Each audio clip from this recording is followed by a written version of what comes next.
Assalamualaikum warahmatullahi wabarakatuh.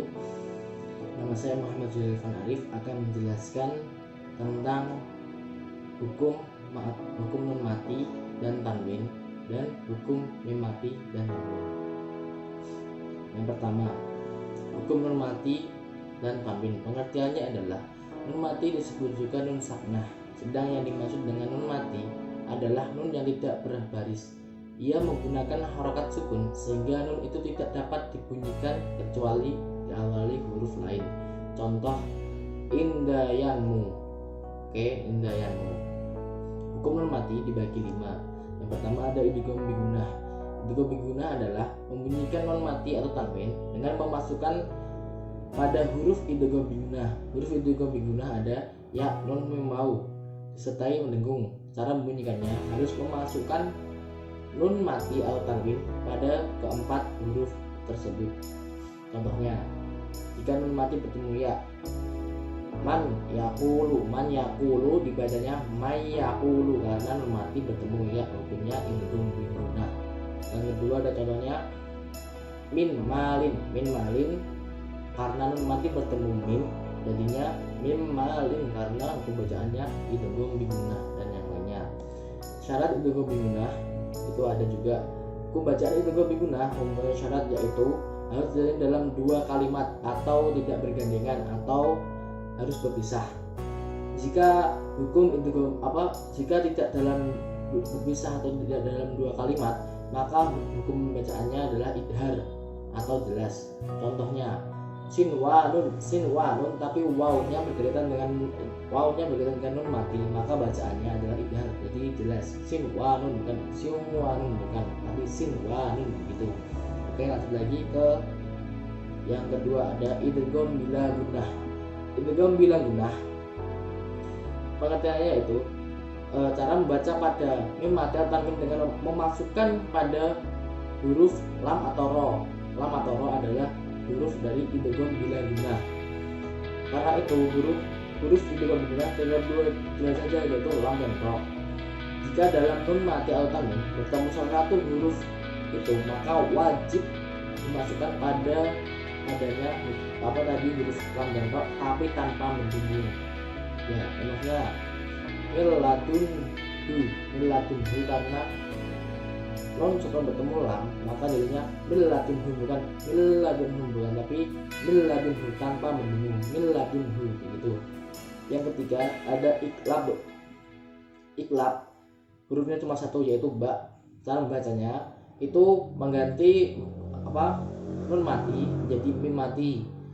Contohnya alimun bidati. Cara bacanya yaitu alimum bidati karena nun sukun bertemu ba jadinya dibaca mim, alimum bidati. Itu bacaan iklab seperti itu. Yang ketiga ada idhar yaitu jelas, artinya jelas. Huruf idhar ada hamzah, ha, kho, ain, ghin, ha. Jadi ada 6. Contohnya selanjutnya tauni nun sukun bertemu tak. Kata tak itu salah satu huruf dari idhar, maka bacaannya jelas. Jadi yantauni itu. Contoh lain yanhauna nun sukun bertemu ha maka jelas yanhauna bukan tapi jelas yanhauna gitu. Oke, yang terakhir ada ikfa. Menurut Muhammad Mahmud, ikfa dalam arti bahasa adalah menutupi atau menyembunyikan. Cara membacanya seperti berikut. Mansyuron. Nah, menyembunyikan atau menutupi yaitu jadinya mansyuron gitu. Contoh lain unsurnu tapi unsurnu jadi menyembunyikan atau menutupi, jadi unsurnu gitu, bukan unsurnu atau unsurnu bukan, tapi unsurnu gitu. Udah paham? Mari kita ke pembagian yang kedua dalam menunjuk, yaitu mim mati atau tanwin. Oh iya, nanti ikhfa ada hurufnya, ada ta, sa, jim, dal, ya, sin, shin, shot, dot, to, do, fa, kaf, kaf. Oke. Pembagian mim mati atau tanwin. Pengertian mim mati atau tanwin. Mim mati adalah huruf mim yang tidak memiliki tanda, baris atau harokat. Mim mati terjadi apabila bertemu dengan salah satu huruf hijaiyah. Hukum mim mati dibagi 3, yaitu izhar safawi, ikhfa safawi, dan idgham mutamatsilain. Oke, yang pertama ikhfa safawi. Ikhfa safawi artinya menyamarkan atau menyembunyikan huruf mim. Bacaan ikhfa safawi terjadi apabila mim mati atau tanwin, mim mati atau mim sukun bertemu dengan huruf ba, cuma ba. Contohnya, wama lahum bidzalika, mim sukun bertemu ba. Nah, jadinya wama lahum bidzalika, begitu. Wama lahum bidzalika. Yang kedua ada idgham mimi atau idgham mutamatsilain, yaitu hukum bacaan idgham mimi apabila mim sukun bertemu dengan mim atau sejenis. Contohnya adalah in kuntum mu'minin. In kuntum mu'minin, yaitu mim sukun bertemu dengan mim.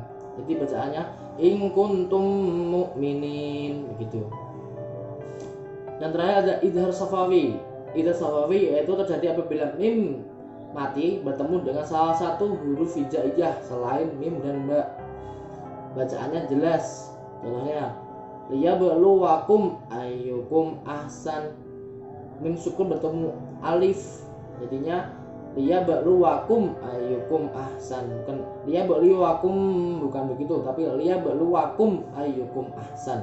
Begitu. Sekian dari saya, Muhammad Zulfan Arif. Wassalamualaikum warahmatullahi wabarakatuh.